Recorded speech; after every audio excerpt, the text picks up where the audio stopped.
we need to make examples out of the Nevrons in our communities and these people who are just losers, right? Doesn't make good decisions. For example, terrible Hornets logo in North Carolina on the neck. You could already tell this guy's not good at making good decisions for himself and for the future. Yaps. It's in the name. Shocker, a horrific event that doesn't fit the mainstream media narrative. So you don't see this on CNN or Fox or any of the mainstream media. So you definitely see this online. And unfortunately, there's more red flags in this story than a Chinese parade. So let's go ahead and get to it. Blood-curdling moment. Career criminal stabs to death a Ukrainian who fled war for the safety of America. Right? This chick got out of Ukraine because she thought going to America was safer. Apparently, just riding the train, just trying to get to work or trying to come home from work is just going to get you stabbed in the neck 13 times. Horrific footage captured at the moment a madam fatally stabbed a Ukrainian refugee from behind as she sat on a train in North Carolina. This is my home state. North Carolina is not a crazy state. The sickening attack unfolded on the 22nd of August, soon after Irania Zarutska, 23, boarded the South End light rail train to Charlotte. Cops identified the stabber as a homeless man, DeCarlos Brown Jr. Let's look up this guy here in a little bit, who's a career politician, or not politician, a career criminal. I mean, basically the same thing, right? It's synonymous for the same word, but in this case, he's an actual criminal who has a lengthy rap sheet, including arrest for assaulting his sister. In my opinion, once you've been arrested, I don't know, more than 10 times, you don't come out. Or, better yet, we take somebody like this just off our planet. Once you've been arrested 10 times in the slammer, it's irrefutable, you're gone. And I mean like the Chinese way where they took people off the streets of COVID and you never saw them again.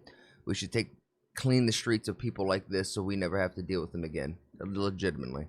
I know it's crazy, but he was seen in the footage watching Zaruska for some time after she sat down in the seat in front of him, eventually taking out what appeared to be a blade from his pocket. He stood up, loomed over the 23-year-old girl, swung the knife,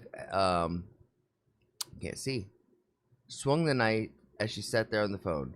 Brown was shown leaving a trail of blood throughout the train as other passengers appeared not to realize the killing that had taken place before he rips off his shirt. This was the most terrifying thing to me is he stabs this chick. You don't see it, but he's just walking around and there's just blood dripping from him, around him. Like, it blows my mind that nobody did nothing.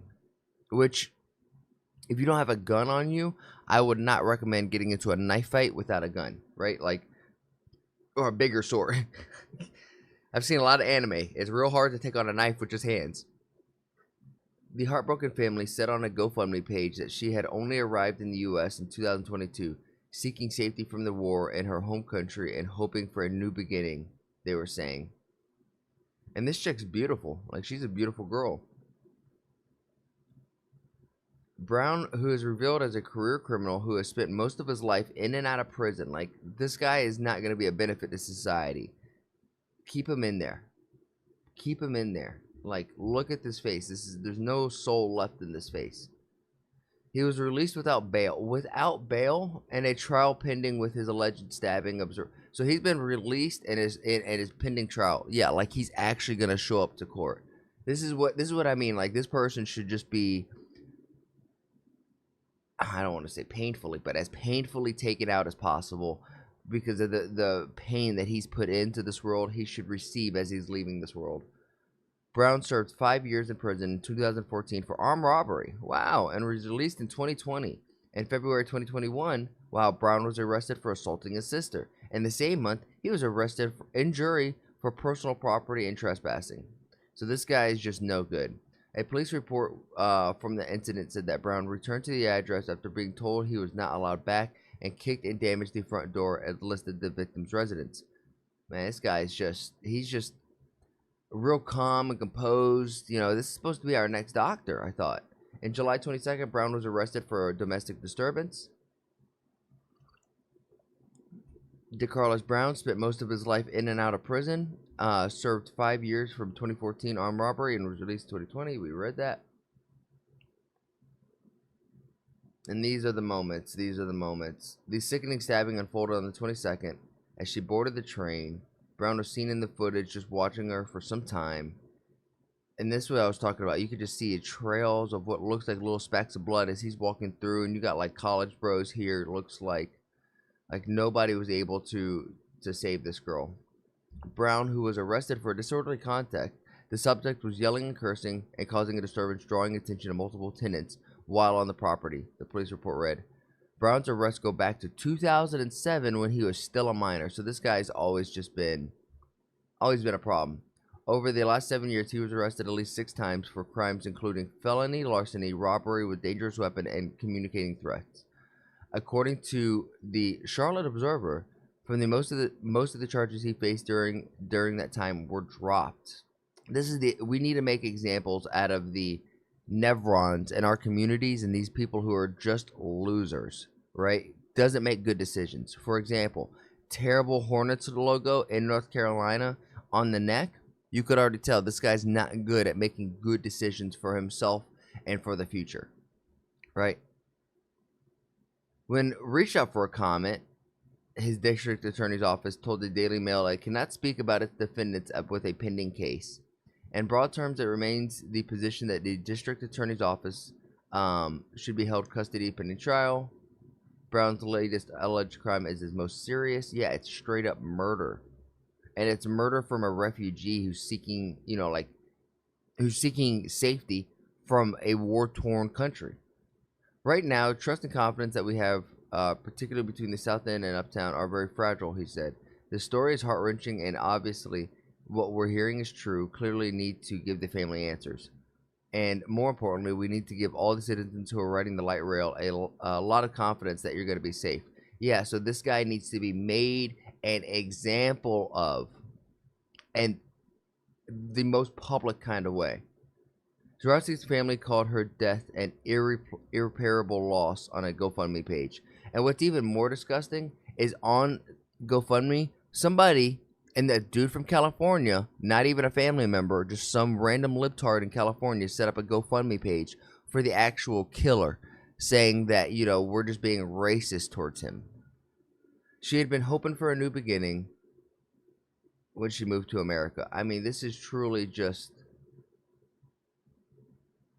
insane.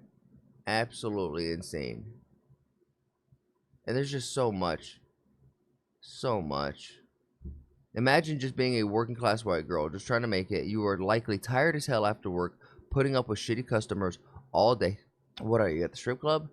You get on a train to relax until you get home for a Homo erectus savage. Homo erectus. That's funny.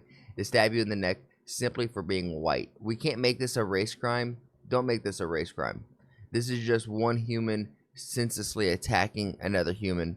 That's all that needs to be. She was a Gen Z white girl as well. That is what legacy and a beautiful bloodline completely gone. Oh, this is a legacy and a beautiful bloodline completely gone. And this person is really about her genes, huh?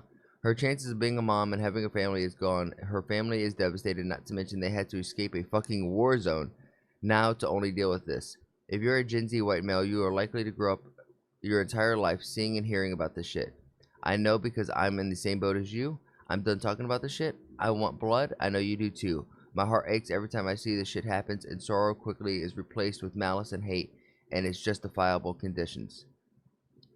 This is a real thing that happens. We're sad, we're hurt, and in that, malice and hate manifest, and you can justify those emotions, but we have to be stronger than that. Even though I'm the one over here like, we should da da da da da. I'm angry, I'm mad, but I don't think more death is always the answer. I don't. We are tired of this, and our generation is going to make sure that this changes. For the assholes who keep counter-signaling us and telling us fascism and National Socialism is wrong, kindly F off. I mean, fascism and socialism is wrong, for sure. We're going to stop reading this guy's deranged comments.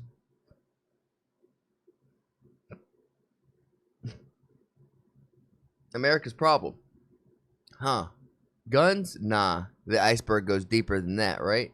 No, it's not even this. It's just the culture. It's just that YN culture that I don't understand why is so popular. Because it's just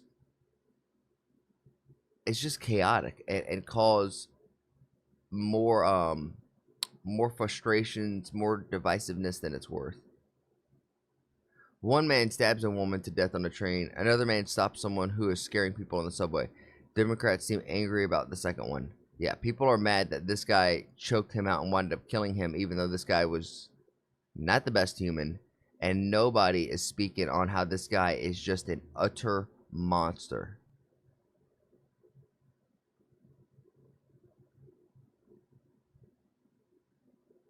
This is really what I want to see. This is the solution, or at least the start of the solution to how to fix this problem.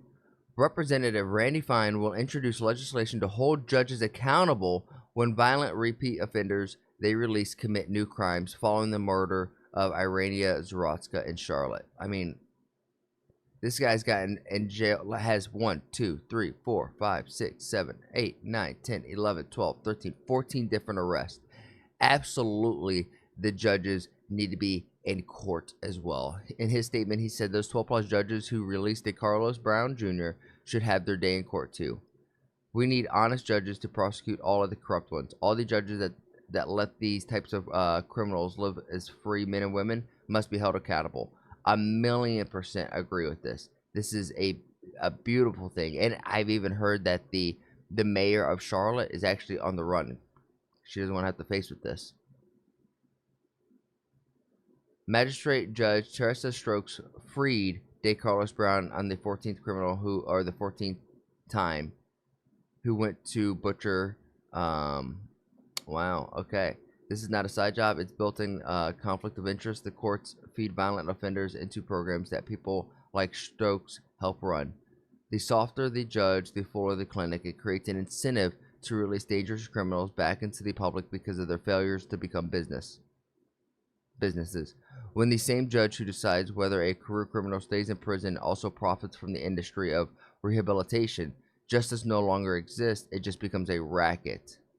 Oh my gosh. Yeah, I could definitely see how this is a slight conflict of interest where you're supposed to be a judge, but you're also running a second chance services. Like, yeah. Yeah. We just found another corrupt outlet in the judicial system over here in America. Go figure. Go figure. The justice system is corrupt and wrong? Wow, I never would have known. But with that said, let me know what you guys think about all of this. I mean, overseas, how do you guys deal with your criminals? Do you guys just let them out so they commit more crimes? Because it seems like the world is a crazy place. With that said, please share this video with your friends. That way they can lose some brain cells. I challenge you, make somebody laugh today. And I'll see you guys in the next one. Peace.